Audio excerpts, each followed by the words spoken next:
How did you get into sales? Is no one grows up wanting to be a salesperson. And he said to me, he goes, why don't you get into sales? And I said, sales? Like, how do you quantify tone? Is it the pitch of your voice? Is it how happy you sound? Is it like a... It sounds adversarial. It sounds conquering. I got him. I need to learn body language. And I just dove into every body language book I could find. Sales is a great profession. It's a noble profession if you do it right. One of the jobs that's really, really, really far away from being automated is sales. Closing is not a destination. Closing is just the culmination of a great conversation. And that's when I realized emotion is what sells, not products.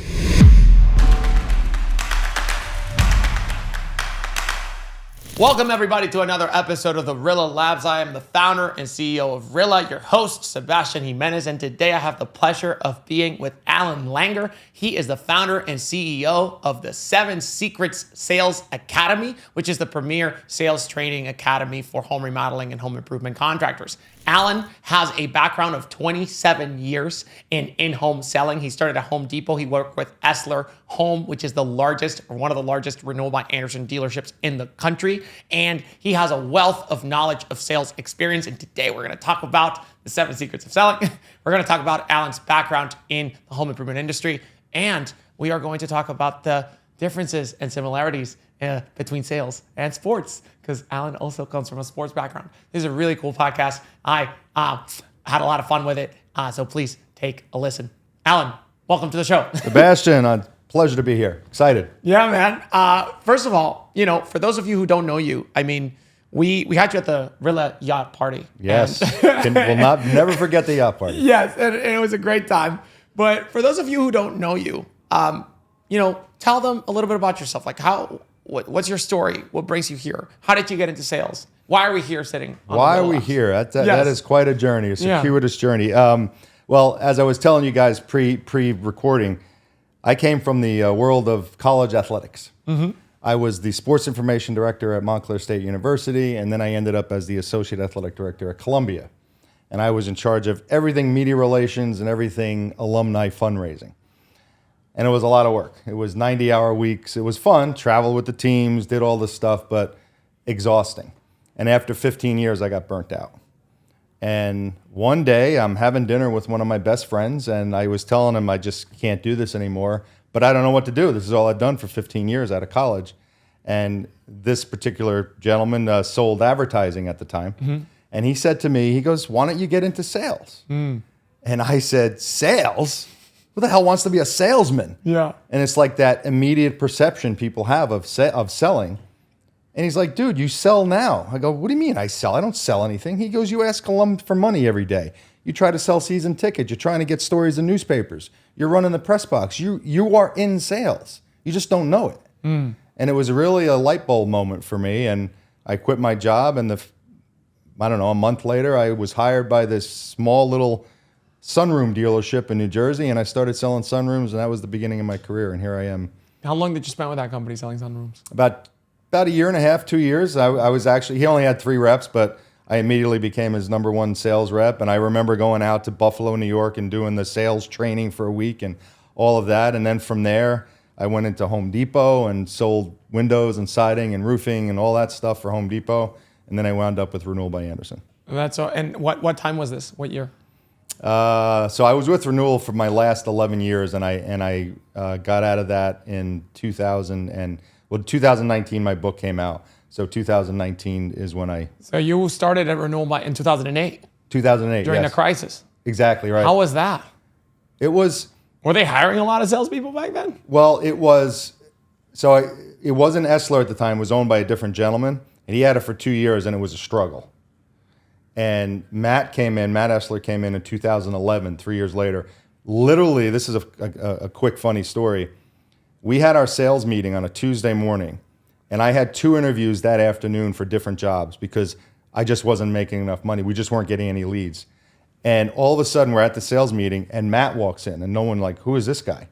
He had just bought the dealership from the previous guy, and he said, I'm the new owner. This is what we're doing. And I was ready to give my notice that day. And here walks the new owner the same day.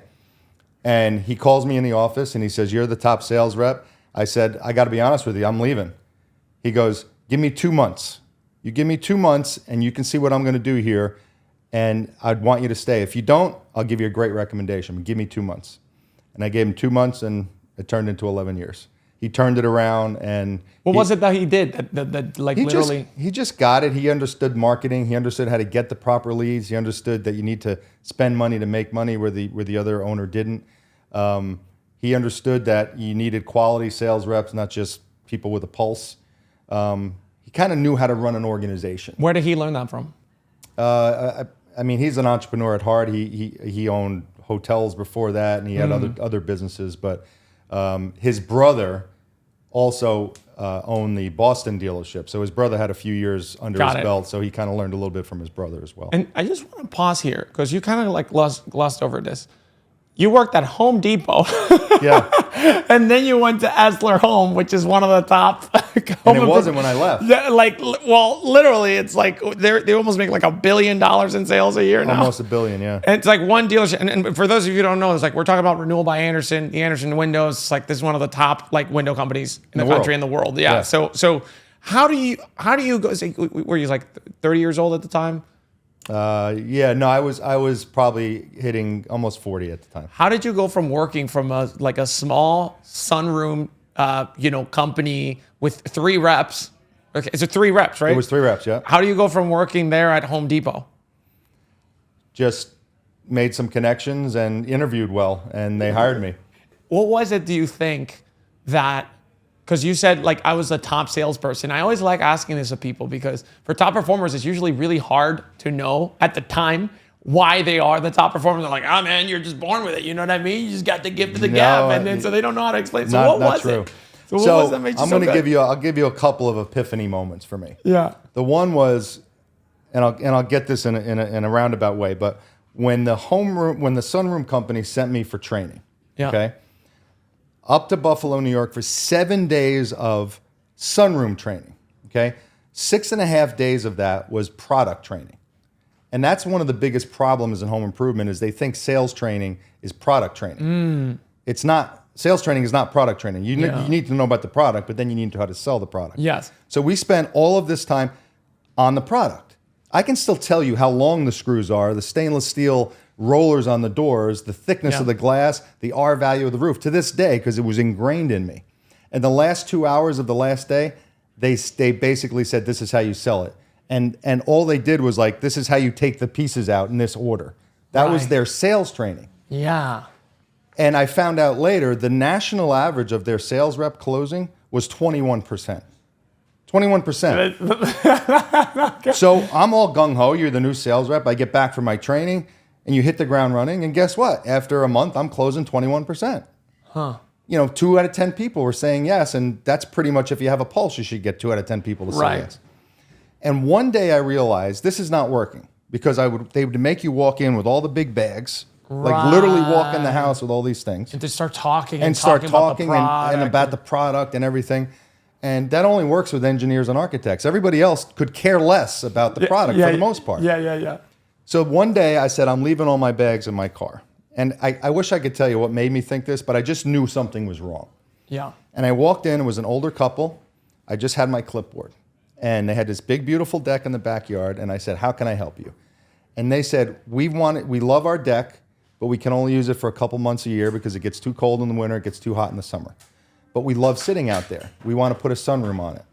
We walked out on the deck, and I just said to them, wow, imagine if you're sitting out here on a beautiful December day, and it's snowing, and you have a cup of coffee, and you're watching deer walk through your yard. She's like, that's what I want. I sold them a $50,000 sunroom 40 minutes later. Yeah. I never took a bag out of my car. I never took a screw. I just made them imagine what it was like to own the product. And that's when I realized emotion is what sells, not products. Right. So I stopped bringing all that crap into the house, and I started selling with emotion. And now all of a sudden I'm closing 40%, 45% in sunrooms. They were like, where did this guy come from? Right. And then from there, he sold the dealership, and I moved on. I started working for a general contractor for a little while, and then I ended up at Home Depot. But that was one of my biggest epiphanies, that you don't sell products. You sell the problem the product solves, and the problem creates emotion. That's what you have to solve. This sounds like a very simple concept, right? Like, emotion, people buy with emotions, right? They try to rationalize it with their logic, but really what makes them want to buy in the first place is the emotional connection that they have with the 100%. product. No matter how technical the product is, no matter how technical, no matter how simple. It reminds me of this Steve Jobs video where he's explaining the Think Different campaign. And he's talking about Nike. And he basically says, Nike is one of the greatest companies of all time. Nike sells a commodity. They sell shoes. A shoe is a commodity product. Right. When people learn about it in economics class, like what's super competitive markets are, like where the margins are driven down to zero and there's no profits, that's shoes, okay? Yeah. It's like rice and shoes and potatoes, right? Like shoes are down there with like the least different shoes, right? They sell shoes and they're one of the best companies of all time. And Steve Jobs is like, how do they do this? When you think of Nike, you don't think of shoes. You think of something different. You think of something magical. Why is that? Because when Nike advertises, they don't advertise their shoes. Right. They don't advertise their products. What do? They honor great athletes, right? They honor great athletes so that people who want to do sports, they can imagine themselves connecting emotionally with the things that you do with the product. Yes. And then you build this emotional connection, not just from this is at the micro level, what you figured out from the sales, human to human, but at a company scale. If you don't have a strong brand that customers feel something about, right? Then you're missing out. You're missing the whole point of running a business, right? Yeah, 100%. So that right there is like, sure, technical, because even selling tech, I have a technical product because we sell technology. My top salespeople, there's one of these advices when you're selling technology. It's like, oh, the sales reps who know the product best, those are the ones who win.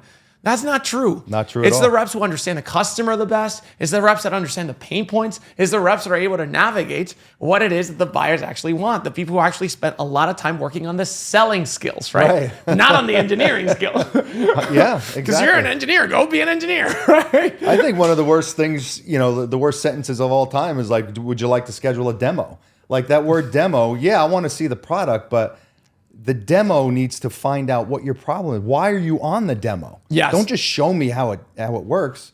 That's great. Then you start to commoditize yourself because it's just this technical thing that exists. But what is it going to do for me? How's it going to make me feel? And that's what sells. Yes. Like when we do demos at RILLA, demos are like, we call them demos. They're 1 hour long. 21 minutes of the demo is us just figuring out what the customer needs, right? That's brilliant. Yeah, what do you need? What do you need? And then when we start presenting, right, and people know this and seeing the RILLA demo, we give you like a little story. We tell you a story about how sales is like a sport. You need coaches and players and a lot of coaching and training and, to be able to get your athletes to perform at the top level. And then in our demo, we show you the product for like 2 minutes.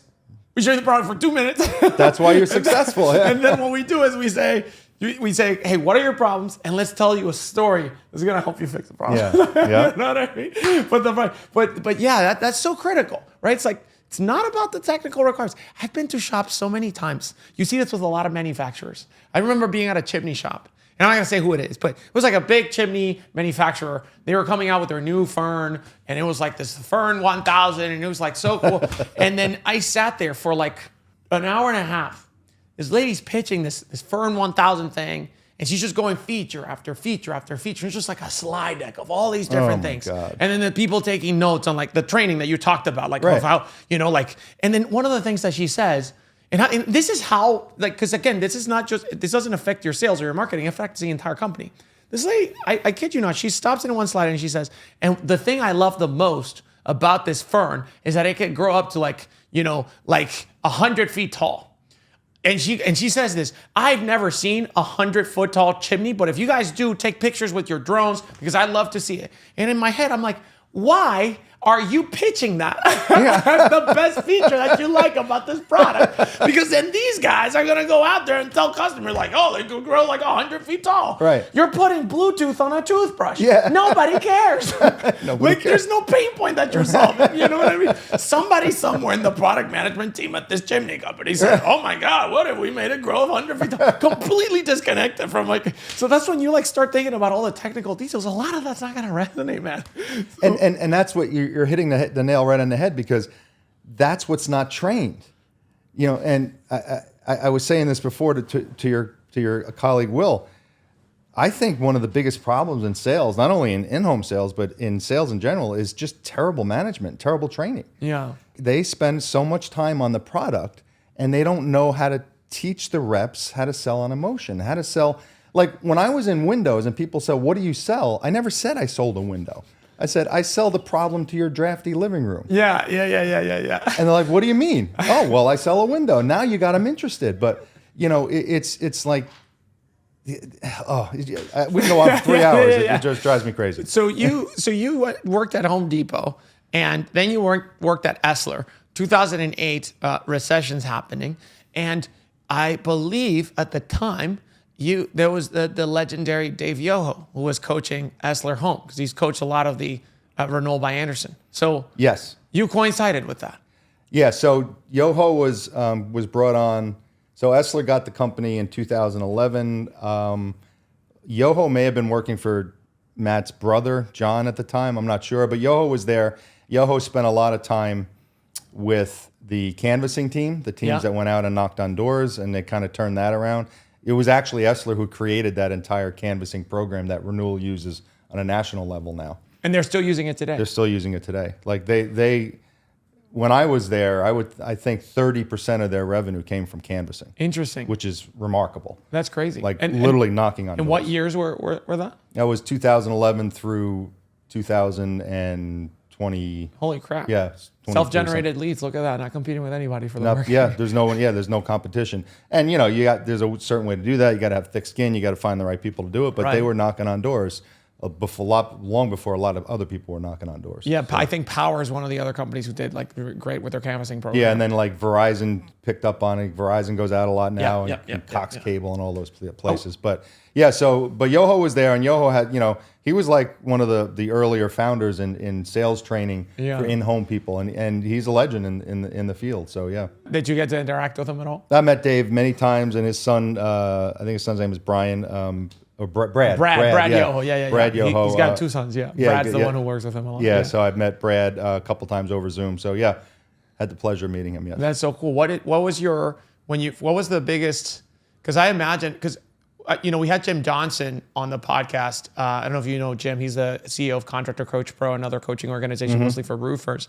And he was telling me that back in the 1980s, when people started selling, like when storm restoration got big and the insurance companies figured out that you could actually make this, homeowners insurance thing. It was like all these things figured out for roofing to become like a big boom. Right. And he was telling me like a lot of the sales processes that they used to use, and it sounds awfully similar to what people are using now. Yeah. So, you've been in the game for a long time. Like when you started selling at Home Depot, and then when you went to Essler, what are the similarities from the process back then, and what are the differences in what you've seen change in the industry since then in the sales process? So the sales process back then was, you always, let me back up. You always need a process. I don't want to come across as sound like you don't need a process. But back then, people were not nearly as savvy as they are today. And they didn't have the internet. So literally the sales rep was in charge. Yeah. And back in the early 90s or late 80s, whatever, I met to talk to you about a roof. You really couldn't do any research about a roof without me telling you, right? So therefore, it's easier to sell you because if I'm good at it, I become the expert.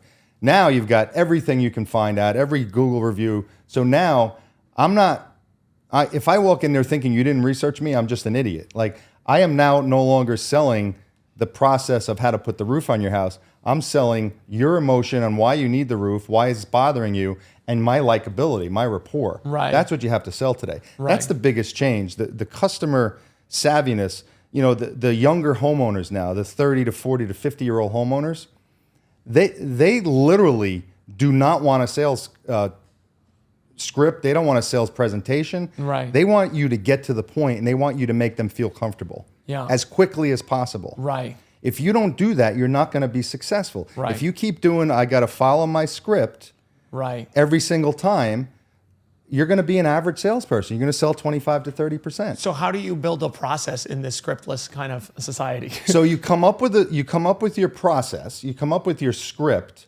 but then you make it so, Will said this before, he's sitting right across from us, but Will said this before, when you watch a movie, the actors are reading a script. Yeah. But you don't know it's a script because they know it so well and it becomes part of them. Right. When your sales script becomes part of you, it's a conversation. Right. It's not a script anymore. Right. When you start being able to take that process, let's say there's 8 sections of the process, but don't do them in order because the customer may not want number 7 right now. They may need number 3.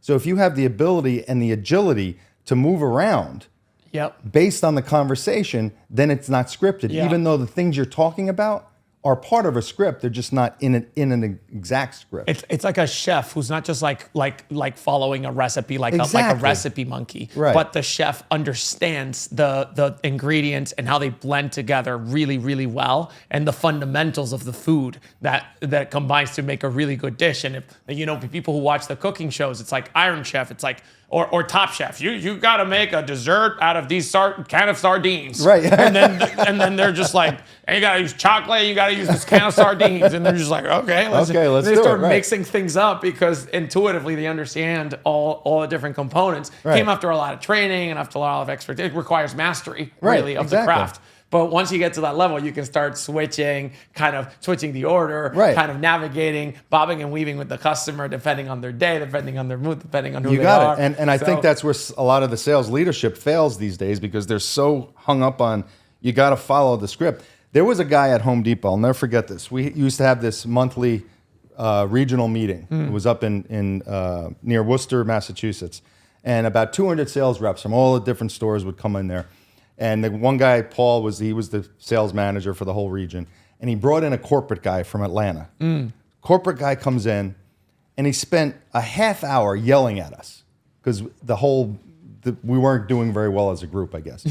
Like the team's closing percentage was 25%, something like that. So he's yelling at us like as if this is going to get us motivated. So he's yelling at us that we need to pick it up and blah, blah. And then he said something that I will never, ever forget. And I was a young rep, like I had just started. He said, you need to go in to every single home, to every single customer, and say the exact same words every single time. He's screaming. And I'm like, say the exact same words every single time? That doesn't make any sense. It's like, we're not talking to the same person every single time. Right. And that was their philosophy. Say the exact same script every single time, and you will sell. Right. It's a numbers game. Eventually people will buy. Right. Well, of course, eventually 2 out of 10 are going to buy. Yeah. Not 6 out of 10. Right. And it's like, let's just give the same medicine to everyone that goes into a hospital. It doesn't make any sense. Right. But I'll never forget that was the Home Depot philosophy back then. Right. That if you just do the same thing like a robot. Right. Now, that's changed a lot, and that's evolved. But I also think that it's still prevalent enough where it's holding reps back and keeping closing percentages low. I think what it is like when you get started, you just have to learn the basics. And like we talked with Dominic in the podcast, and he talked about it like, hey, you like having a process is better than not having any process at all. Of course. So if you're just going in chaotically and be like, let's hang out, and you don't know where to get through, it's just gonna. But then once you get it's like Michael Jordan, he would practice the layups and the dribbles and the free throws. Right. Game time came up, and that's what separates the top performers from the average.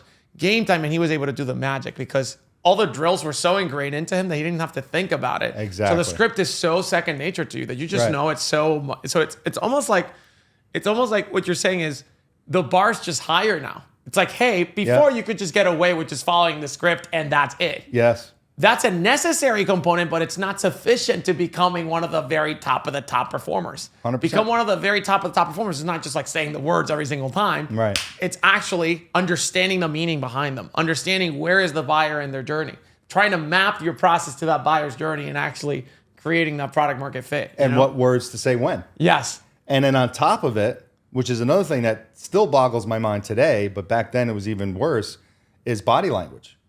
Like, reps are not trained to pay attention to nonverbal signals. Zero. I've seen a lot of sales scripts, and there's very few. It's like I've seen some of the top companies, and some of them talk about it, but it's almost like a side, like a parentheses. Be like, when you're doing the company story, smile. Right.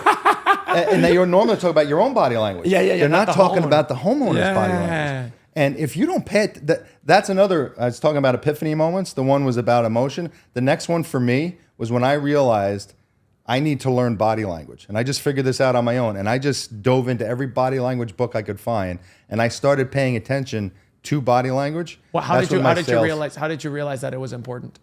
I don't know. Just you had a hunch. Just had a hunch. And I would always, after every appointment, I would drive down the street, I would pull over and I would take notes and I would evaluate what happened, whether it was a sale or not.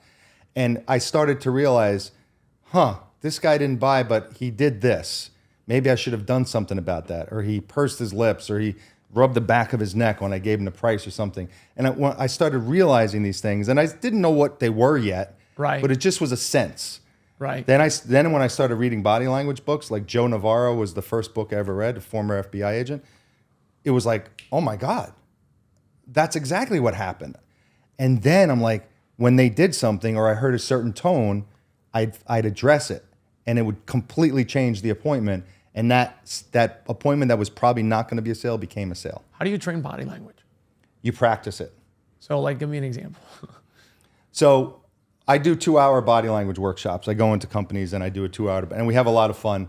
But it's also like, I kind of go through, the thing I like to say is the old TSA expression. If you see something, say something. Here's the biggest thing with body language. We all recognize it. We all absorb it. Subconsciously, we see it. We get a sense about someone. The sense comes from body language. But we very rarely do anything about it when we see it. So for example, if I'm telling you something I'm talking about whatever about the windows, the energy efficiency and the low E coatings and the weather stripping, and you go like this or just like that, you just make this little micro expression. I notice it, I absorb it, but I just keep talking, I probably just lost that sale. But if I stop and I say, Sebastian, let me pause here for a minute. You don't really care about any of this stuff, do you? You then are just like, oh my God, yeah, no, actually, Al, I don't. Thank you for noticing. I only care about what the windows look like. I just did two things. I saved the conversation, and now I just found out how to sell you. Right. Because you told me. You told me what you don't care about and what you do. Yeah. But I only did that because I saw a body language tell that made me stop and say, what I'm saying right now, he doesn't care about. What I'm saying right now, he doesn't like.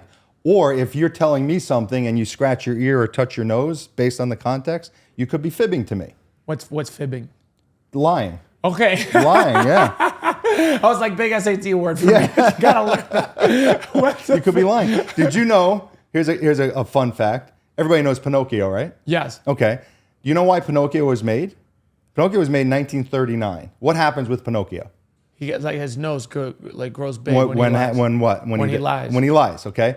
The reason why Disney did that was in the human body, the capillaries in your nose expand and your nose gets itchy when you lie. Huh. Did you know that? Yeah. So when people lie, I'm 7 feet tall. You scratch your nose. Yeah, I scratch my nose. Yeah.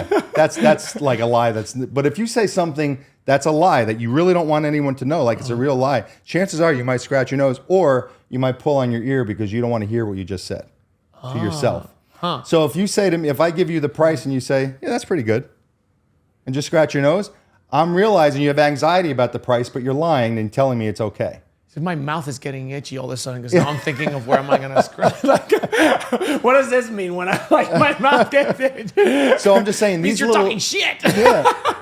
Yeah, these little tells. You know, glance at your watch, half a second, not even.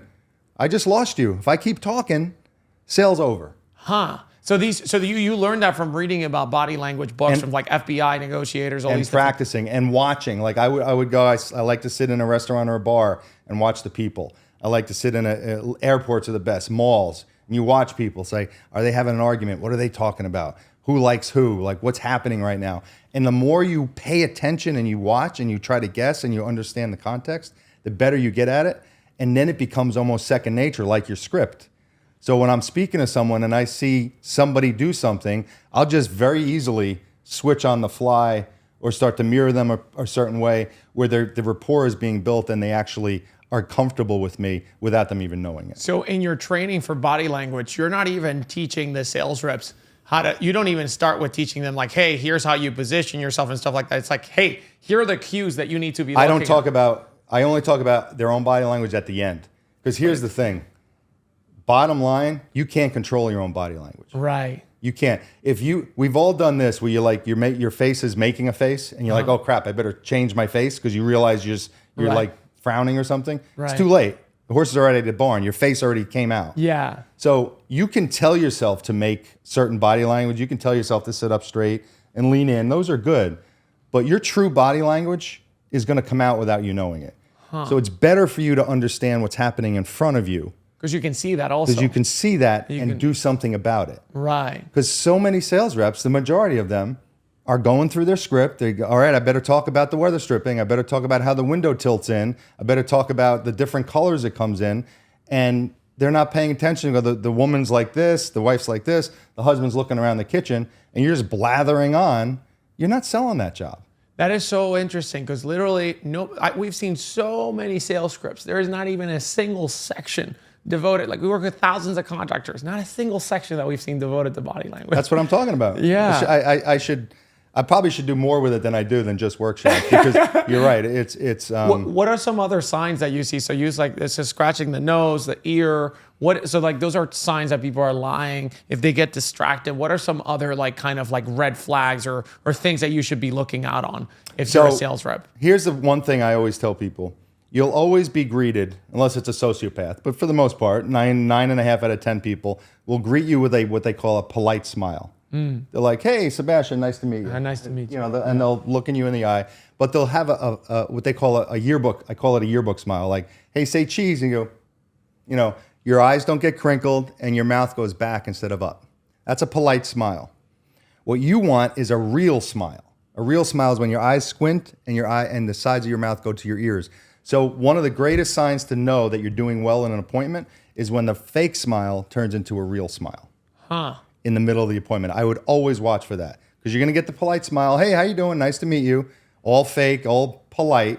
But then as you're building your rapport and you're asking them really good open-ended questions and they're feeling comfortable, that fake smile will turn real. And as soon as I saw the real smile, I knew I was on the right track. So that would be another thing to look for. How do you get them to give a real smile from a fake smile? Well, how do you tell the difference? No, how do you get them to do that? Like Well, then you just work on the rapport. You stop doing the scripting. You start talking, having a real conversation. And the other thing is, and here's another big tip for salespeople in the house: stop selling so damn fast. Everybody sells so fast. As soon as they hear the problem, they jump in with the solution. Immediately. You're like, my windows are drafty. Well, let me show you a window. Look at this great window we have. Instead of saying your windows are drafty, tell me more about that. Open-ended question. Well, this one's been drafty for 5 years. This one in my daughter's room is rotting. Now you got more information. Well, describe for me how your daughter feels about her rotting window. Oh my God, she's yelling at me every morning. Now you're getting all this unbelievably valuable information rather than saying, "Here's my window." Yes. So once you're doing that, the customer now feels heard and they feel understood. And when they feel heard and understood, you now are their ally. And now that's when you get the chance to turn that into a real smile. And now you got a real smile. It's like when Chris Voss, I'm sure you've read. Like, never split the difference. It's when you try to get them to say no because people feel so comfortable when they tell you no. Right.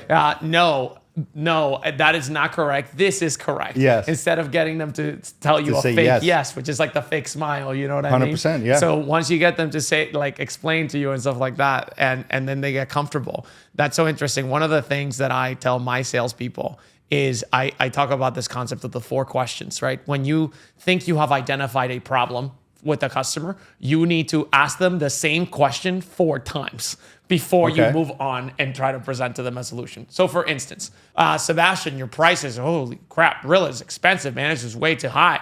It's like, okay, so the prices are really high. Yes. Then it's like, okay, so it's not you see the value, you see that there's ROI here, and it's not a cash flow problem. It's really just the fact that the prices are really high. And it's like you keep repeating so that they get to talk more and be like, yes, oh my God. I mean, it's like, $30,000 up front. I don't got this cash. Okay, so it's not about the price. It's about the cash up front. Okay, so tell me a little bit more about that. Right. What about the cash? And then I start leaning into the cash problem and 4 questions there. Right. And I tell them it's like almost like because I see it with some of my newer sales reps. They literally jump in and be like, "Oh my God, we can give you a discount to solve your price problem." It's like we can do this, we can do that. So my more experienced salespeople, they do the 4 questions. They say what they can tell me. I don't get what you see that there's an ROI here. You're gonna get a return on investment. You're gonna get you're going to make money, you make more sales. So what about the price? Seems too high for you. Right. It's not about the price.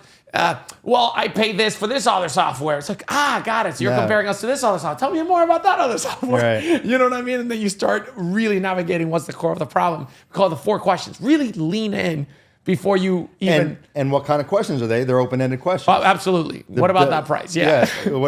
Tell me, describe for me how that makes you feel. In what ways have you tried this in the past?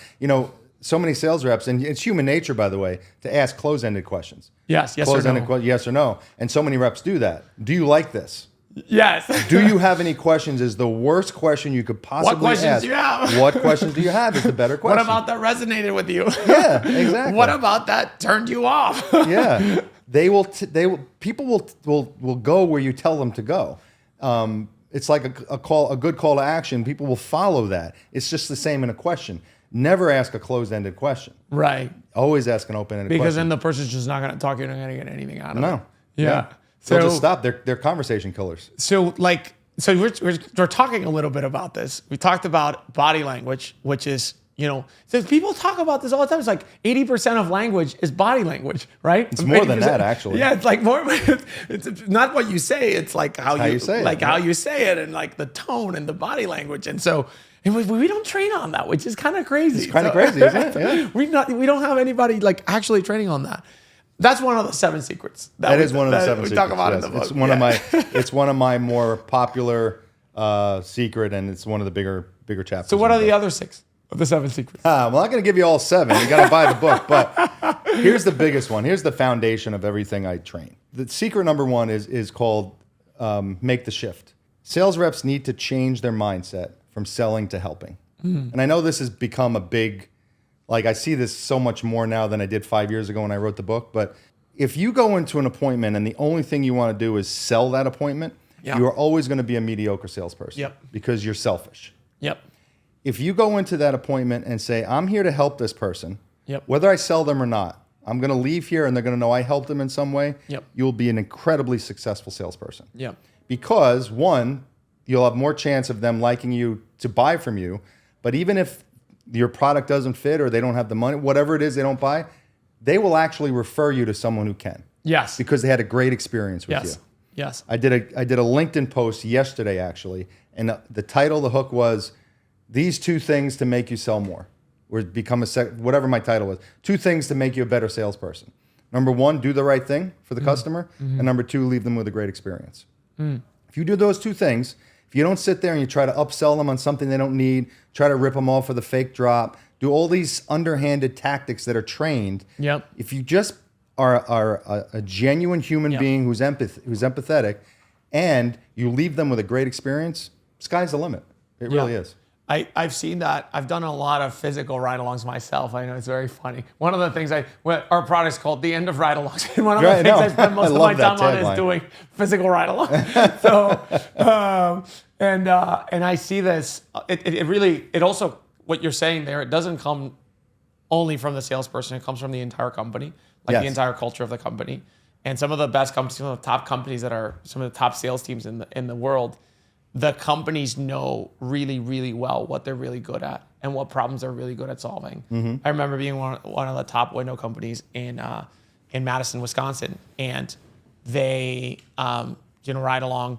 They tell the customer they sell windows, right? So they point to a window in their roof, right? And they point, it's like a window that wants to come from the ceiling, like a ceiling skylight. A skylight. Yeah. They point to the skylight, and he was like, I need that fixed. And the rep goes like, oh, tell me a little bit more about that. It's like, oh yeah, we need that fixed because it's getting in the cold from there. He goes like, listen, Mr. Homeowner, to be completely honest, our company doesn't do any of those things. For that, you need to get a roofer. We're very happy to put you in touch with a roofing company that can actually help you fix that problem. What we're really good at is these windows that are, you know what I mean? Yeah. In the floor and the ground. And the homeowner was like, oh my God, thank you so much. Exactly. And it lowered the sales resistance completely because this person's, he's with the homeowner. It's like, I'm trying to help you solve your problem. I don't solve that problem. Right.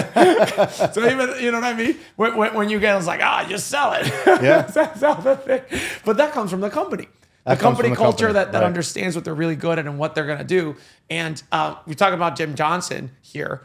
And one of the things that they did great when he was starting his roofing company, he had one of the top roofing companies, fastest growing roofing companies, is that they defined their ideal customer profile so deeply. Like they went so granular. They would sell, if I remember correctly, it was like their ideal customer profile was people in affluent neighborhoods that lived in gated communities with a golf course, or like in a golf course. Wow. Because their entire sales process was catered towards people who played golf. and like when you bought from them, it would send you like a golf club for free or something like that. Their marketing was catered to golf clubs. Right. And then they knew that in the golf communities, there was like a lot of referrals, a lot of lawyers, so they catered their entire sales piece to the needs of those, like not just the sales piece, the marketing, the products, the whole experience, because they really wanted to help that. If you came as an other customer who was not in those, they was like, hey, we just don't work with that. Yeah. Here's another referral. Here's another referral for you. Yeah. And then for those people that they could help, they meant it. Like, hey, we can help you solve this problem. Like, we really can, because you fit all of this criteria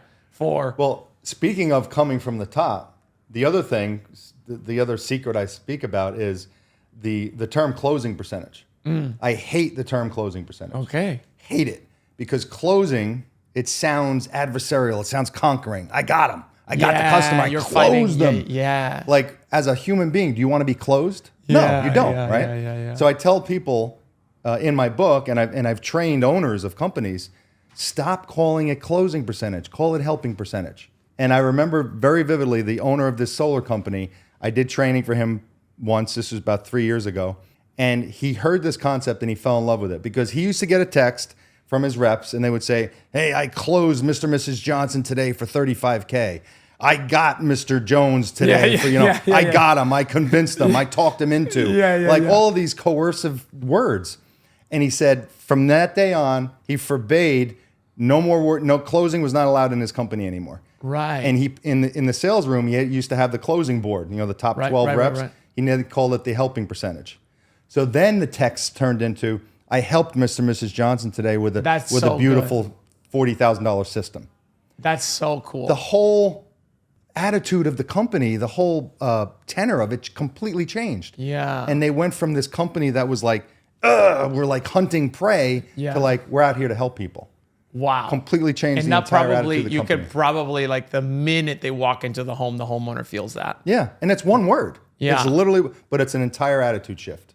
Yeah. And that to me, if you change that as a sales rep, if you go in that with that way, and then obviously do all the things we're talking about, you'll be immensely successful. You think about who the top salespeople are in the world. It's doctors. Why are they the top? Because anything that they say, because why do people go into being a doctor? They don't go into being salespeople. They go into because they want to help people. They want to help people, right? Right. And you go to the doctor's office and be like, I have a problem. And they'll be like, you need to take this. Right. And people don't question the doctor and be like, nah, I'm going to look at multiple quotes, Mr. Doctor, with your fancy degree. You think you're gonna scam me? I know better than you, Mr. Doctor. Yeah. But you think about it, it's like, all these pharmaceuticals that they sell to you and all this stuff. Right. And people just like, whatever. Yeah. It's the doctor. I'm gonna get 3 quotes on my knee surgery. People, but you see what I'm saying? There's still like, if you think about like doctors, it's still like a sales process. You generate leads, you get people to come to your office, you're trying to convert some leads. It's like, and so obviously they're trying to help you, but that's the difference. Right. They're truly trying to help you. Obviously it's regulated and all those things. And people feel that. It's like, oh, I did a TikTok once with my daughter, who's a awesome little actress, and she was probably 12 at the time.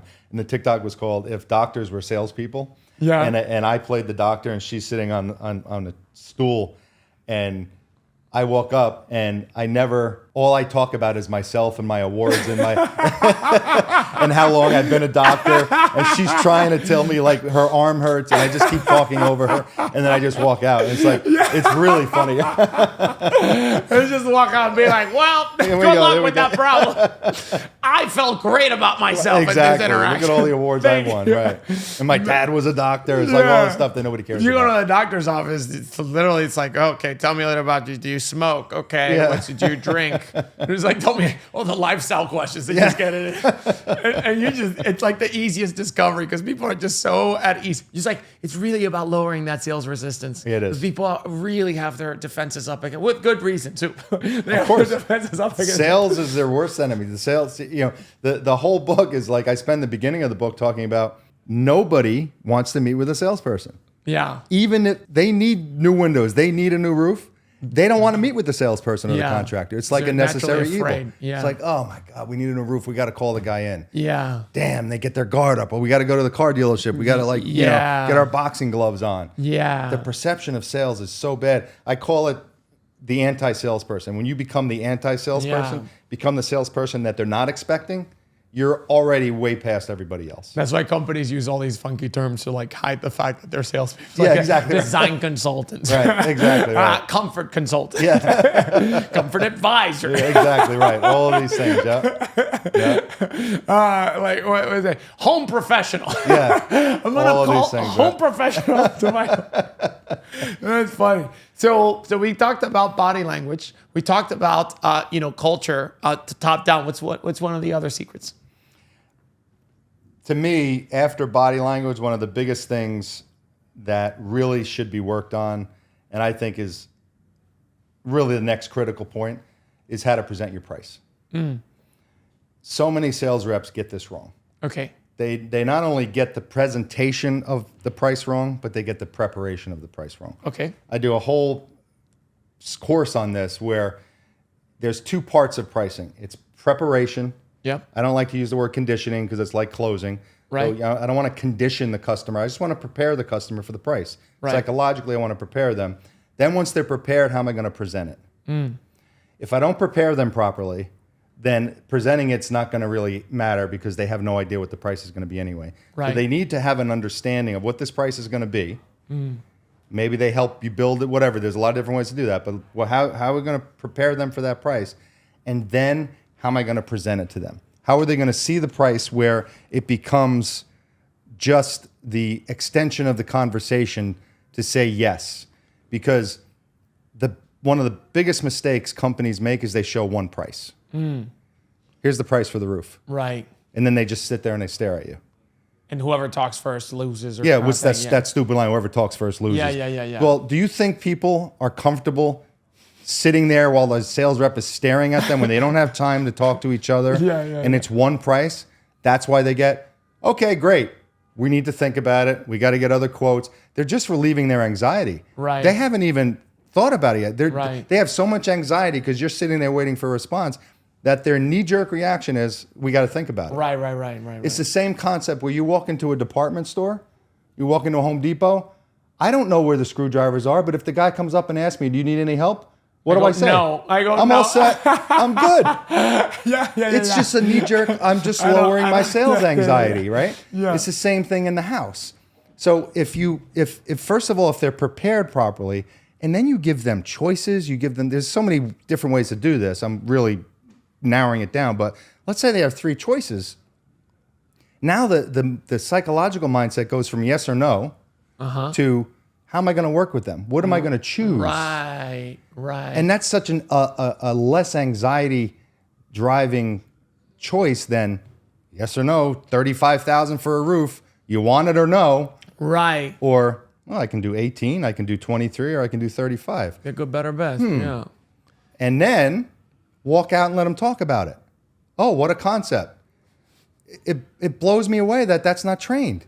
Right. I used to leave every single appointment and let them talk about it. Yeah. And I would walk in and expect a yes or a no. But at least I got a yes or a no, and I wasn't like, okay, I hope they buy in 3 days. Right. I got a yes or a no that night. And more often than not, it was a yes because I set them up in a position to make a choice. I let them talk about it. That lowered the anxiety. They're not making the decision in front of me. They could talk about finances.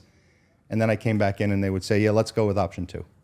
That's so, like that part of like letting them talk about it. One of the things I coach my salespeople on, especially because we're B2B sales. We sell to companies, right? We sell to contractors. Right.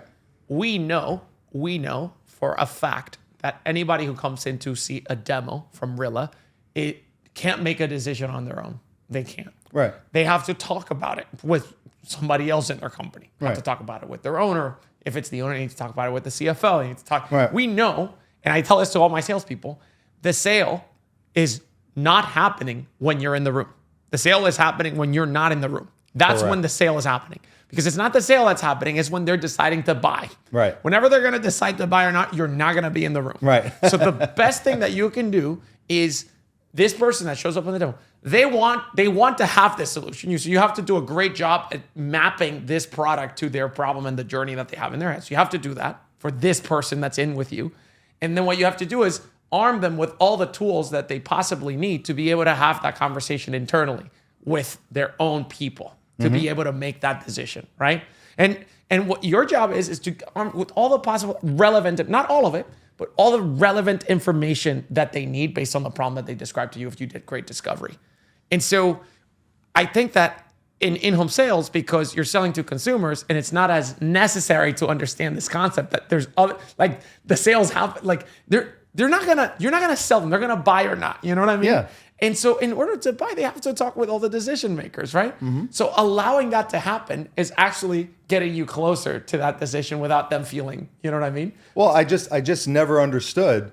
We were trained to sit there and shut up. Right. And stare at them. Right. And when that would, like, whenever I had a rep over my house for something and that would happen, I'd be like, dude, stop looking at me or something. Like, I would actually ask them to go outside so I can talk to whoever, my ex-wife or whatever. So I started doing that on my own, and then I started doing it 100% of the time. Right. Unless I did such a good job where I would put the choices down, and before I could even go outside, they go, yeah, let's just do number 3. Right. But 90% of the time, I say, here's your options. These are the financing for it. Right. I got an install going on right now. I'm going to go outside and check on the install. Now you sound like a good sales rep who's checking on an install. Yeah. I go outside. I'll be back in 5 minutes, not even. Great. Should I just come back in or should I ring? No, just come back in. I'd come back in almost every single time. Hey, come back in now. Yeah, we're gonna do option 3. Right, because they had the time to actually make their buying actually decision. talk about they it. felt comfortable. Now they're not talking to a salesperson; they're talking to each other. So which goes into one of the biggest bottlenecks for people not buying something is because they haven't arrived to a decision. Yeah. Like you as a salesperson, if you put obstacles between them and the decision, Right. you're never going to get them to buy. I'll give you a quick example. I'm doing work with a company called Blind and Shutter Spot in Arizona. Yeah. And I went on, one part of my training was I went on ride-alongs with some of their reps. Yeah. And I showed them taught them the choice pricing presentation. And the rep did it. He did it right. He showed the 3 prices. But he just, as he showed it, he kind of sat there. And then the husband, without even looking at the prices, said, okay, we'll look this over tonight and we'll get back to you. We might have someone else coming in. And then he didn't know what to say. And I said, you know what, Andy, why don't we let Mr. and Mrs. Smith talk about this? Let's go outside because you've got another install going on. He goes, yeah. I said, we'll go outside. You guys can chat about these 3 options. We'll be right back. And I dragged him outside. Now, he already told us he's going to think about it. Right. We walked back in 5 minutes later and she said, yeah, we're going to take number 3. That's all it took. Yeah, because you're right. You just have to have a little nice I just let them talk. Yeah, that's so fun. And for them, they probably felt so good. It was like, oh my God. Oh, finally they went outside. Yeah, we can actually talk about what to do here. And the wife was like, I knew she wanted it. She just needed to tell her husband, we're getting this today. Right. We're not doing this again. Right. And that's all. But she wasn't going to say it in front of us. These are. Where did you pick these? Where did you pick these up? Just reading books, experiences? Reading books, just experiencing, just trial and error. And the funny part was, and I'll tell you a quick funny story. One day I went into the office. It was a Friday. I was off that day. Mm-hmm. And we had, I don't know how many reps at the time, 60 something reps. And they had the sales board with all the closing percentages. And there were 2 guys, two new guys at the bottom. They were both closing under 20%. And I said to my sales manager at the time, I said, I got nothing to do today. You want me to ride with one of these guys and see what they're doing? He said to me, I don't want you to go near them. You're going to mess them up. So I said, what? They're closing 18%. How much worse can they get? He goes, no, I didn't mean that. He goes, they need to learn the process. They got to learn the process. Right. He goes, what you do can't be taught. That's what he told me. And I had this book in my head, but that was like a challenge to me. I'm like, you know what? I think what I do can be taught. That's when I sat down and I wrote the outline and I came up with, what am I actually doing? Right. I was kind of all over the place with it, but I was still selling a lot. And then I'm like, well, yeah, I'm going in with a helping mindset. I'm using social proof. I'm really watching body language. I changed how I present my price. I'm doing all these things. And then I wrote the outline, and then the book came. Were you recording yourself, by the way? I was. I wanted to bring this up. Yeah. One of the parts in the book is record yourself. Yeah. I would use my phone, and even though the technology, as you said, was back in 2008 when the iPhone came out, you know, you'd keep your phone in your pocket or in your back pocket. Yeah. It was always, you couldn't hear a lot. Yeah. But I was able to pick up enough where I'm like, oh my God, I actually said that, or wow, I sounded like that, or wow, I didn't even hear that the guy said that, and I kept talking. Listening to your recordings is everything. Yeah. And I was doing that long before you came out. It was just something I just assumed would happen. I even used to bring my son when he was in elementary school or like middle school. I'd say, come with me. He'd have a video camera. And he would film you. And I would say, my son is doing a school project filming his dad at work. You mind if he films this? Wow. And everybody was like, oh, great. So here's my little 10-year-old, filming the whole thing.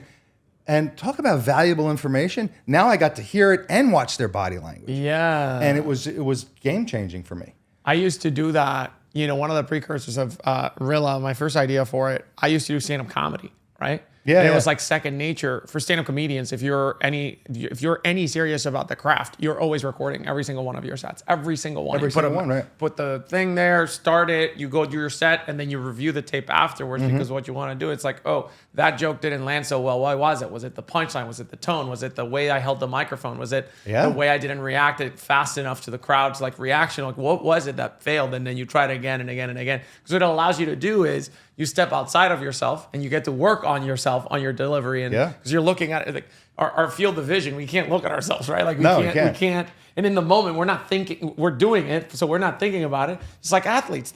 Every single athlete in the world reviews the game film. And so in sales, people didn't, it's so crazy how people didn't do that, right? I know, it's crazy. It's crazy. And one of the things that, and that's like one of the things that why I was saying it's like top performers, they usually don't know why they're so good. It's because they're not studying why they're so good. Right, yeah. They're just doing it. Right. And so you figured it out because you were recording, taking notes. You probably had a hypothesis like, oh, I think I did this. And you reviewed the film. No, I did that. Right. And then he was like, let me try this afterwards. And I would write notes after every single appointment too. I would stop and say, what did I do? Like, what happened there? Right. And I was always doing that. And that's gold. I should have kept those notes actually.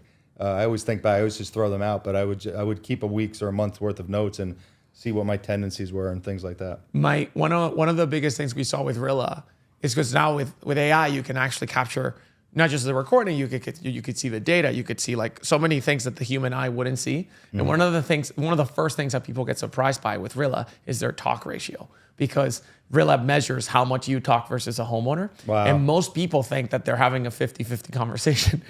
Most reps, they talk 75 to 85% of the time. It's amazing, isn't it? So then they see that and they're like, what? I talk so much? No, this is wrong. They go to a conversation like, oh my God. Can RILLA, I should know this, but can RILLA not only measure how much you talk and the homeowner talks, but can you measure the emotion, the statistics, and the things you're speaking about? So we measure, you can actually, but tone is difficult to quantify. Yeah. It's difficult to quantify. Like, how do you quantify tone? Is it the pitch of your voice? Is it how happy you sound? Is it like a... Well, here's what I mean. In my book, I talk about what Aristotle talks about: pathos, logos, and ethos. Oh, yes. Okay, so statistics, emotion, and authority. Authority is about the company. Mm-hmm. So Brian Gallo did Carmine Gallo did an amazing book called Talk Like Ted. What he did was highly recommended. He took the top, whatever it is, 2,000 TED Talks of all time, the highest rated ones. Yeah. And he evaluated each one based on those three things. And he found out that the ones that had the highest ethos rating, emotion, were the ones that got the most downloads, were the ones that were the most popular. Then he figured out, in order to have a great TED Talk or sales presentation, it should be 65% ethos, 15% logo, statistics and features, and 25% authority about the company. So 65% of everything you talk about needs to be based on emotion. So my question is, can RILLA do that? And if it can't, get your that's what I was like doing right get now. your programmers on that. I was like, this is a product feature, man. We're gonna be talking about it on Sunday product meeting, dude. Just make a note of that. 65%. What is this called? This index, the Pathos Index? Pathos, Logos, Ethos. Huh. Look at that. It's in my book. Huh. Yeah. But yeah, it talks about in any conversation, if you want to influence anyone and have them pay attention and feel good about it, you need to have 65% of that be emotional. Huh. And crazy, the lowest part, the 15%, is the statistics and the features part, which is where reps spend the most time. Yes, when they go in and be like, yeah, my chimney, it could grow up to 200 feet tall. Right, exactly. You could build a building with this chimney here, man. Wow. Yeah. So yeah, that is, we should probably have, we have other statistics like interactivity, how much back and forth are you generating with the customer, the higher the interactivity, usually the more engaged they are. Monologue, like how long are you spending without interruption? Yeah. Talking. That's awesome. That's just great stuff. You can measure talk speed, stock speed. We just did a study recently, which is like the optimum. It's like, we look at what, because not only do we like to look at the statistics, we like to look at what's working, like what are the top performers doing differently than everybody else. Talk ratio, that's a big one. 45 to 65% of the time, the top performers versus the average salesperson, 75 to 85% of the time. Yeah. Talk speed was interesting because we thought, okay, do you need to talk faster? Do you need to talk slower? And the answer is neither. You need to talk at the optimal rate. And there's such an optimal rate in sales, which is kind of crazy. So we looked at the talk speed and we did a graph where we correlated it with conversion rates, right? And with average tickets. So we said talk speed here, and then conversion rates. It was conversion rates here and talk speed here. Exactly. So conversion rate was the vertical axis, talk speed the horizontal axis. And the way the graph looks is here. It's like going up like this, plateaus at around 185 words per minute versus 200 words per minute, and then it starts going down after 200 words per minute. So too fast, you start lowering your close rate. Too slow, you start lowering your close rate. Gotcha, okay. So, and then the average human talk speed is about 164 words per minute. That's how people talk to each other. Okay. It's the optimal talk speed for sales a little bit faster, but not too fast. Yeah. Because if you talk too fast, then you start sounding like the ShamWow guy in sales. Something tells me you have a much higher rate than the average person. Mine is like I am at the beginning of the drop off for fast talk speed.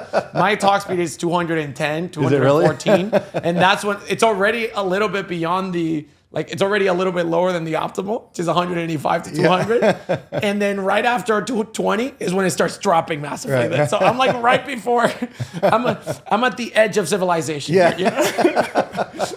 Here, You're higher than the vertical chart. Yeah. So I talk really fast. I learned how to speak English watching cartoons. So the cartoon, I literally, and then now the worst part is that I listen to. So I do RILLAs every day. When you came in, I was like literally doing my RILLAs, and I review every single. And I listen to 3x speed because I want to go through it really fast. So you're listening to your own recordings? No, to my reps. Oh, to your reps. So I'm doing virtual ride-alongs with all of my salespeople, and I'm coaching them and I'm training them, and I put the speed at 3x. So I was like, because I'm trying to review it fast so that I can get to, Yeah. And so when I talk to people now, I'm just like, and when it's my own recordings, I can't put at 3x speed because I'm already at 2x. Yeah, you're already at 2x, right? So this is like putting it at 6x. So I have to slow it down. I have to put it at 0.5x. So I sound normal. So Allan, so you've given us 4 of the secrets. What are the other secrets? I don't want to get them all. Just give us like a little tidbit of every single one. Another big one is using social proof. Okay. Social proof, for those who don't know, the definition of social proof is we're a tribe animal. Humans are tribe animals. And we feel much more comfortable doing something that other people have done. Yeah. So we want to do something, we want to make sure other people have done it first. Yep. The people who are the outliers, the ones that jump into the pool first, those are the ones that's like the 2% of the population. Yeah. Everybody else will follow the person jumping into the pool. Right. Will follow the line going through the mall, whatever. There was a study done. This guy, Cialdini, Robert Cialdini, another great book. It's called Influence and Persuasion. he does a lot of, he's shaking his head over there. He does a lot of studies on human behavior. And one of them was he put a bunch of people in this building that had kind of like empty hallways. And he had one person walking around with like notes, like directions, and two other people just walking around like kind of knowing where they were going. Yeah. Everyone automatically just started following the person who looked like they knew what they were doing. Wow. Just started following them like sheep. Because we are sheep. That's what we do. Yeah. So what does that mean? Who else like you has bought a roof? Right. Are you a doctor? Did you sell it to any other doctors? Right. What other people in this neighborhood have purchased roofs? I mean, we're talking about basic stuff, but it's amazing how many sales reps don't use social proof. Right. What do you think testimonials are? Right. They're social proof. But they have to be relevant testimonials. Yes. Like a testimonial for, if you're trying to sell a roof in Westchester and you show them a testimonial in Rhode Island, that doesn't resonate. Doesn't resonate. My roof is different. My roof is special. It's not like those Rhode Island roofs. 100%, right. So that's what I talk about. There's different ways to use social proof, but literally like making the person feel like someone else like them did this is going to make them much more apt to buy than not. This is, wow. Okay. This is one of the other tricks that we learned in tech sales, that when you're showing, like, and people who look at our demos know, when you show up to a demo, we don't, like a lot of companies out there just like, we work with thousands of customers, and they show you like a slide with all their customers, right? It means nothing. Means nothing. But then when you show up to a demo, if you're an HVAC contractor, we say, we work with the top HVAC contractors in your area. And we show you all your competitors. We show you all of the contractors that work right around you who are using RILLA. Yep. What does that do? It means it's just like, and you say, do you happen to know any of these contractors? Of course I do know these contractors. It's like, they're using it. And now you're eliciting two things. You're eliciting social proof, like, wow, they did it first. And FOMO, fear of missing out. I better do what they're doing. Because it creates this, like, if I show, like, it literally, like, so many companies, it's like, we work with Fortune 500 companies, right? If you do that for a contractor that's like, 10 reps, what are they going to think? Yeah. That's a Fortune 500 company. They're not like my business. They're not me, right? So like, immediately, I realized one of my reps who was new, he was like, we work with all the top companies in home improvement. And then the contractor saw that he has 5 reps. And the first question would be like, does this work for smaller contractors? Right. And how much is this going to cost? Yeah. Be like, oh my God, I need to hire a whole department of data scientists to use this product. I'm like, dummy, don't show him that. He's gonna feel scared. So it's the same thing. Like when you think about like the social proof, a lot of companies do the company story, right? So you're like, my company was founded by George Washington in 1776. And they tell you, and we got 100,000 Google reviews from nameless face. Be like, we're the top company. And people are like, oh my God. Versus like, oh, we just did some work with your neighbor. Imagine how much, like, you can talk to your neighbor about the work that we did with them. This is why I love the story about Jim Johnson so much, because it's like golfers in gated golfing communities. We did that house right over there. You see that house? We did that house. And it's people. That's social proof. And it's not only social proof, it's like the testimonials that you're showing them people like them. Right. Who love golf, who love their house, who have the same needs of the lightning, and who want to go play golf out and like. And the other thing is, like, talk about the house itself. I used to say, I've done 65 Center Hall Colonials this year when I used to sell windows. Just that alone. Yes. It's the same house. Yes. Oh, you want black windows? Let me show you a picture of a Center Hall Colonial just like your house that I just put black windows in. Boom. Sale. Yes. And that's it. But, it's just like, well, the reps are like, well, let me talk about the company. Let me talk about the weather stripping. All they needed to know was another house like theirs did the same windows. It's pretty much 90% sold. Yeah. You show them just a couple of those. You don't have to show them like thousands and thousands and thousands. You just show them like, hey, this is the exact thing that we're going to do for your house. And this is a really happy customer that we did it with. Yeah. Just like you. Yeah. Social proof. Social proof. So that's a big one. And the final one I'll talk about is I call this authority. People also want to know that they're talking to the right person, that you know what you're talking about. So we were joking before about the business card titles. They're not sales consultants anymore. They're home advisors, whatever. But don't actually kind of kick to the side the importance of titles and the importance of the perception of authority, because here's a great example, and this is in my book. If you're at a networking function and you're in the market, you need to buy lampshades, right? You're walking around this networking function, and I meet you, and you say, "Hey, my name's Sebastian. Here's my card," and your card says Sebastian Jimenez, lampshade consultant. And then 10 minutes later, I meet Will, and he sells lampshades too, and he hands me his card, and his card says senior lampshade consultant. So 6 months later, I said, "Oh crap, I got to buy my lampshades, but I don't remember either one of you." Yeah. But I find the cards. Who am I calling? The senior. I'm calling Will because of that one word, senior. Yeah. He gave me the perception of authority. Right. He could be selling lampshades for 10 minutes. You could be selling them for 10 years. I still think he's better because he gave me the perception senior. of authority. Yeah. So don't underestimate the value of giving your sales reps really authoritative titles. Right. Because it means a lot to the customer. Sales consultant versus owner, completely different ballgame. Sales consultant versus senior sales consultant, different ballgame. You just sound like you know what you're doing more. Yeah. Do you know who's really, like, tech companies are really good at that?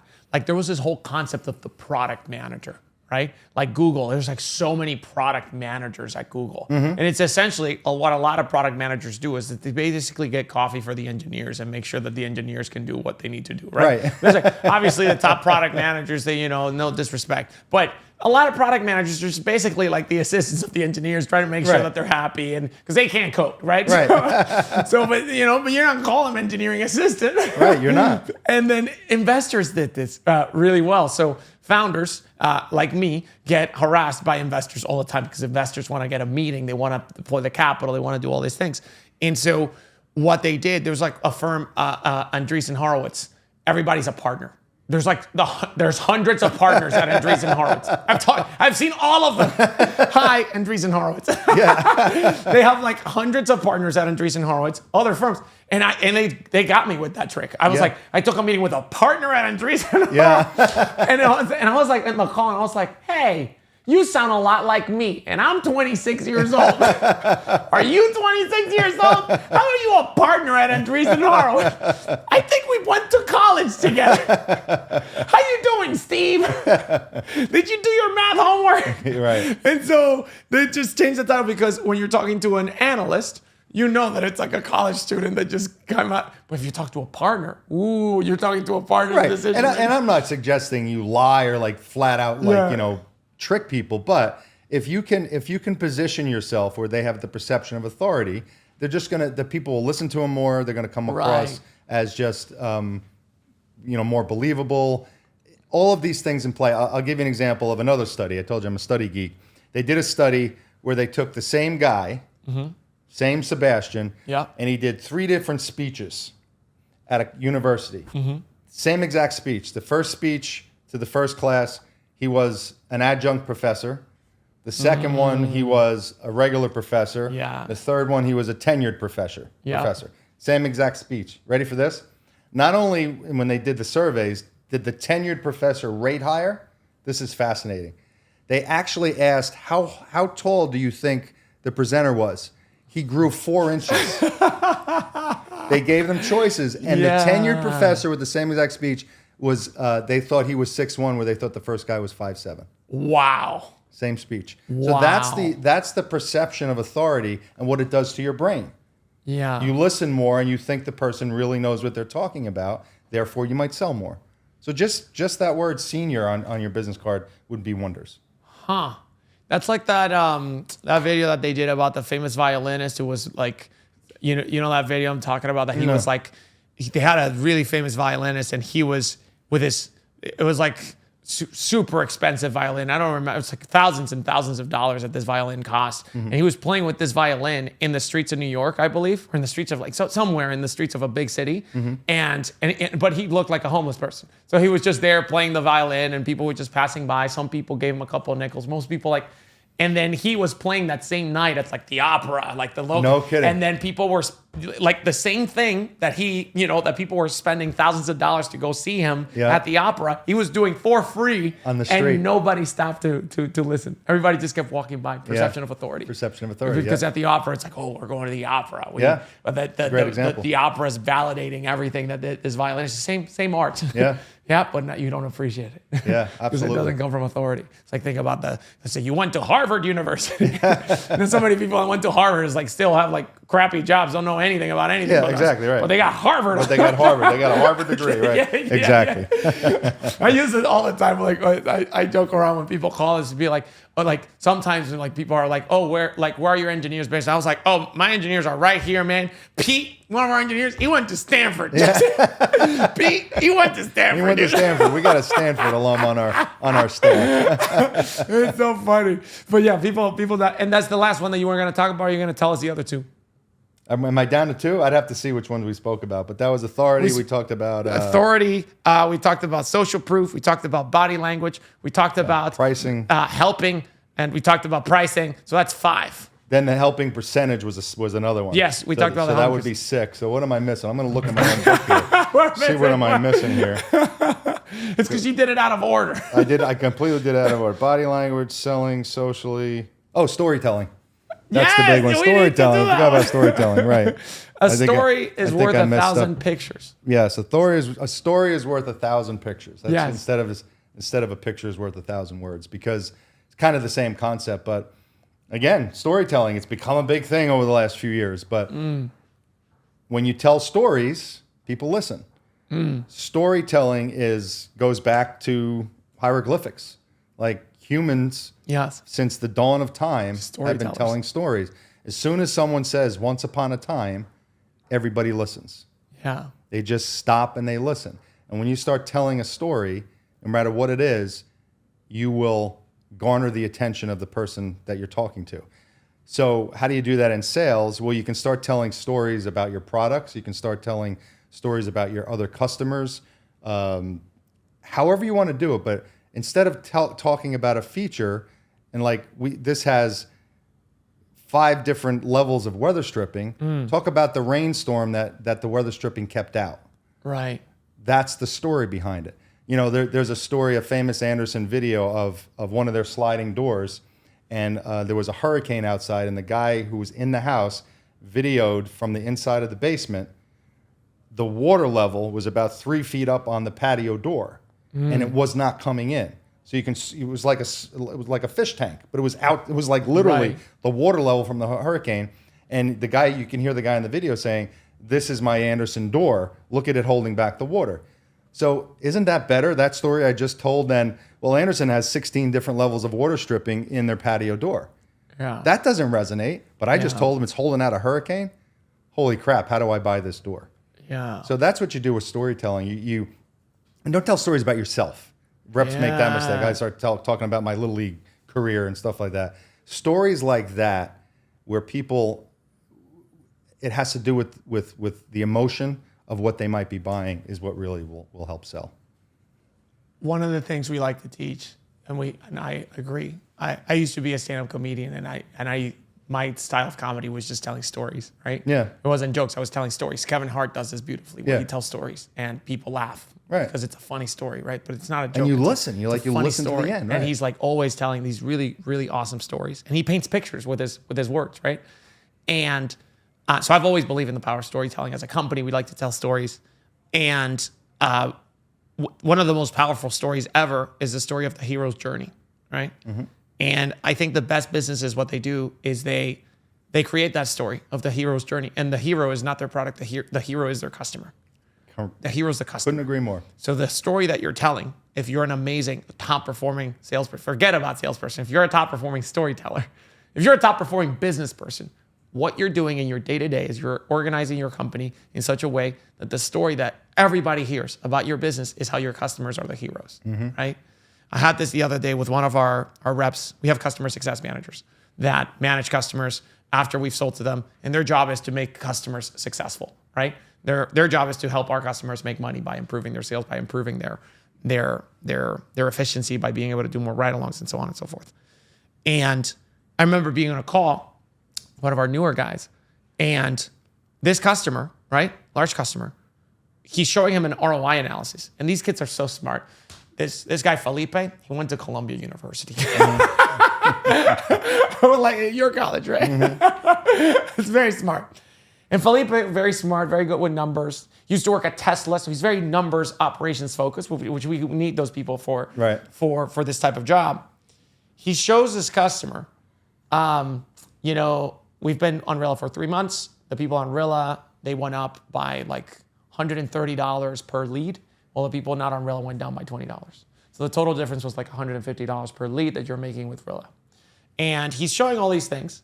And in the slide, he has some math that he has done for the customer, which shows the customer that because of this, they're gonna make $37 million a year more because of RILLA, because you take the 150 times the number of leads that they run per year. And he's explaining all of this, right? And then the customer, and then he stops, and he was like, do you have any questions? He goes, nope. And then he just carries on. And I'm like, and I'm on the call, like as a storyteller. I'm like, dude, this is like the Empire Strikes Back. Like, this is the moment that this guy, you just told this guy that they're gonna make $37 million. You guys just glossed over it. So when he was, and he finally was like, Sebastian, do you wanna step in? He was like, say anything. And I went back. I was like, let's go back to the beginning. Yeah. and I started the story. I was like, hey man, let's just go back here. I just wanna, like, some of the numbers that Felipe was talking about. You guys just recorded like 5,000 conversations, and out of 5,000 conversations, there was 4,500 of those conversations that were reviewed by somebody, by one of your managers or your reps. That's insane. That's in the top 1% of RILLA implementations that I've ever seen, because every single conversation is being consumed. And that's not because of RILLA, that's because of the great coaching that you guys have implemented, because your people really value coaching and improving your people. How did you guys do that? Right? And then immediately the customer starts like, I mean, man, I've been in this business for 20 years. Right. I've been, you know, one of the things that we believe at this company is that people matter. Yeah. And he starts telling his own hero story. Tell me his origin story.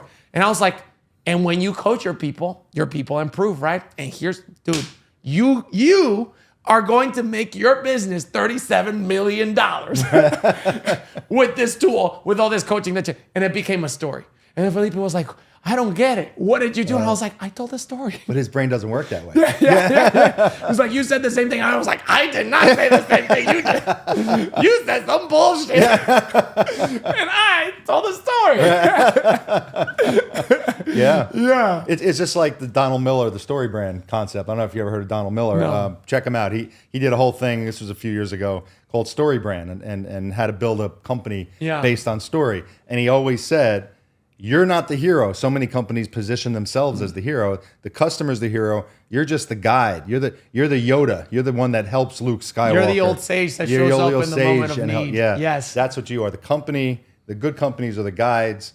The customers are always the heroes. Yes. That is like going back to Nike, right? Yeah. Nike, what do? They honor the tradition of great athletes. And the athletes are the heroes, not Nike. Nike's there to help the heroes. Yeah. And that's it. And Phil Knight, he had it was like a room full of people. And this was like, I love listening to stories about Nike, because I think they were one of these storytellers, these companies that told amazing stories. And he had like a room of people. And he asked them like, who here runs, right? And like some people stand up, right? And then he's like, who runs like every week, right? And some people, whoever runs every week stays standing. And it's like half the room sits down. Right. Okay, whoever runs every day keeps standing. And it's like basically like 5 people out of a room of like 1,000. Or like it's like 10 people, like a very low number of people. Right. And he goes, you see, that is who Nike is building for. Those people are still standing. Our job is it's not for you to win or anything. It's that every day you get up there, Nike's out there rooting for you, because you're still going at it. Because you're doing it. Yeah. That's Nike.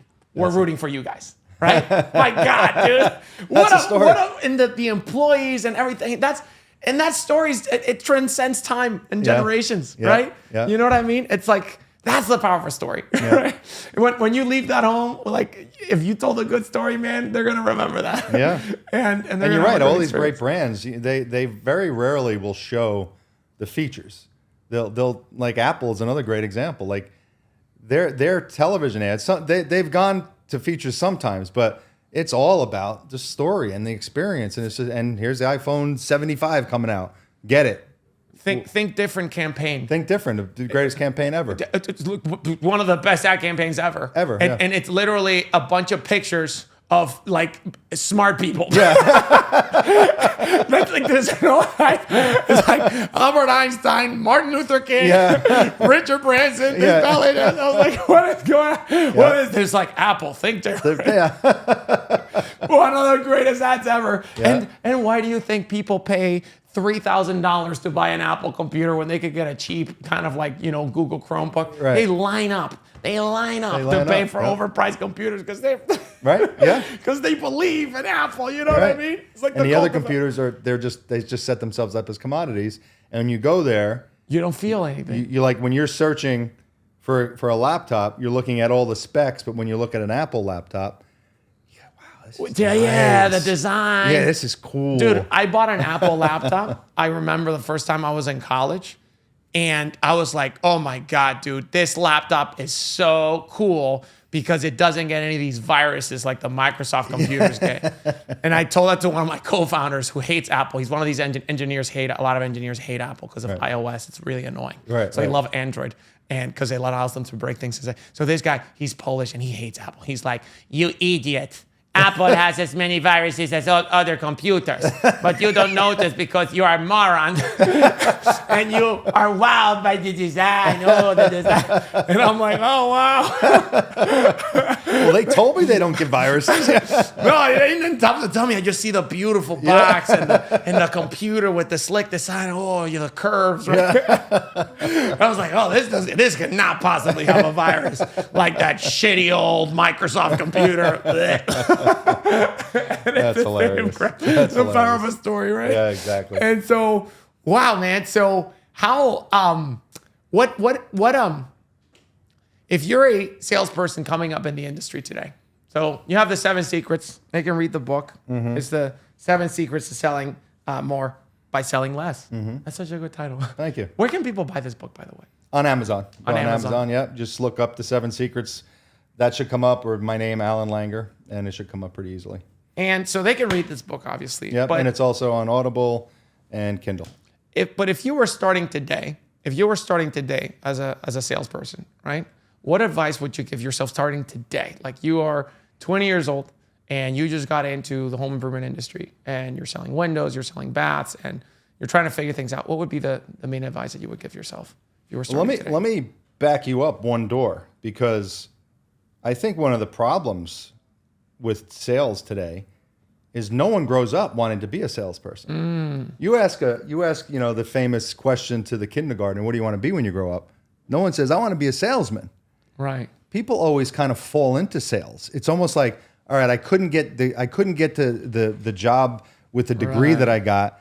I'll go into sales. And it's almost like this perception that sales is this backup profession. Mm-hmm. So the first thing I'd like to change, the perception is sales is a great profession. It's a noble profession if you do it right. And you can make a shit ton of money in sales. You really can if you do it the right way. So if you're out there thinking about sales or you just run across this podcast, sales is really great to get into because you can make a lot of money. You don't need a degree. And if you want to help people, it'll satiate that need for you. Yeah. That being said, when you get in it, never stop being yourself, because what happens with a lot of these processes, these scripts and everything that people are trained, is they stop being themselves. They turn into the salesperson. Yeah. They turn into, it's like the guy who does a radio show. Yeah. When he's not on the radio show, he's a completely different voice. Yep. Don't be the different voice. Be yourself. The sales appointment is simply just a great conversation. That's what it is. Get to know the process, get to know the product inside and out so you know it in your sleep, so you can have a conversation about it that sounds like a conversation and not a script. Right. That would be the best advice I could give you. And don't lead with the product you solve, lead with the problem. Don't lead with the product, lead with the problem you solve. And that's an important thing for everybody watching, especially some of the younger reps out there. I think with AI and everything, there's a lot of jobs that are going to get automated, like a lot. And people thought that people thought that it was going to be the McDonald's workers, like everybody's like, oh, you work at McDonald's, you're going to be automated by robots. People thought there was going to be all the blue collar jobs. Well, guess what? It's actually the accountants that are getting automated. Yeah. Doctors and lawyers, because ChatGPT is really good at understanding language. So if your job relies on mostly like using a computer, right. like, oh my God, yeah. ChatGPT is really good at understanding, computers and language. But one of the jobs that's really, really, really far away from being automated is sales. Yeah. Being able to use body language, right? Mm-hmm. Computers don't have bodies, so they can't use body language to build an emotional connection with another human being. Yeah, that's a skill, and it's gonna be it's already a high commodity skill. So because salespeople make the most amount of money anywhere you go, right? Like engineers, out of college, you'll make like 100K, 150K. Top salesperson, any one of the top home improvement companies, they'll be making like 500K, 700K a year, right? Average salesperson making like 200K, right? Yeah. So it's a really high commodity job, and it requires skills. I remember meeting Dave Yoho, and one of the things he told me, it's like in sales, it's that when you're a doctor, you have to learn all these things to become a doctor. You have to learn the fundamentals. You have to learn about human biology. And for him, it was so weird. It's like, why is nobody learning about sales? Because sales, it's so prevalent. Right. In the end, like every single industry needs sales. Right. Some of the top founders that you've heard of, they were the top salespeople. Right. Richard Branson and Walt Disney and Steve Jobs and Bill Gates. These guys were all top. And even Zuckerberg. People don't understand how much of a marketing and sales. Elon Musk, one of the top marketing and sales people in the world. They had to sell with these ideas that they had.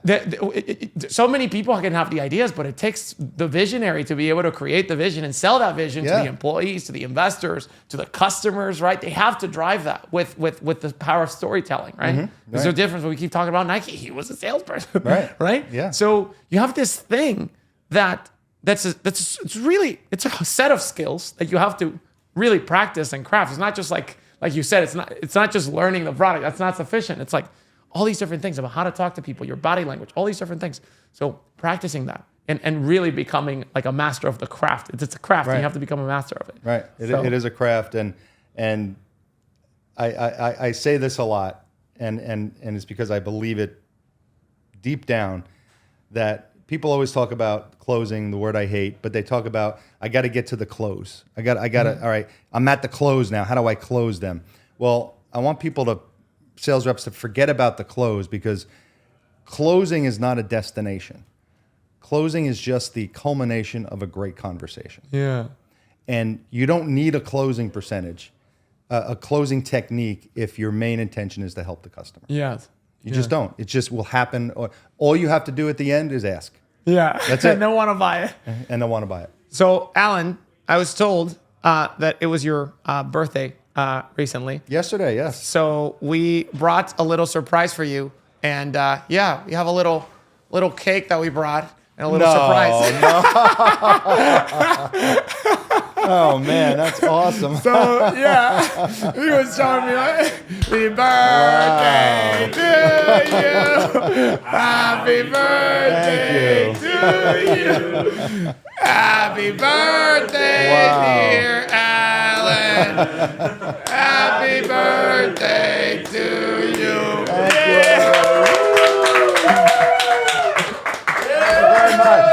Thank you very much. Wow. Yes. I'm going to get that home on the train.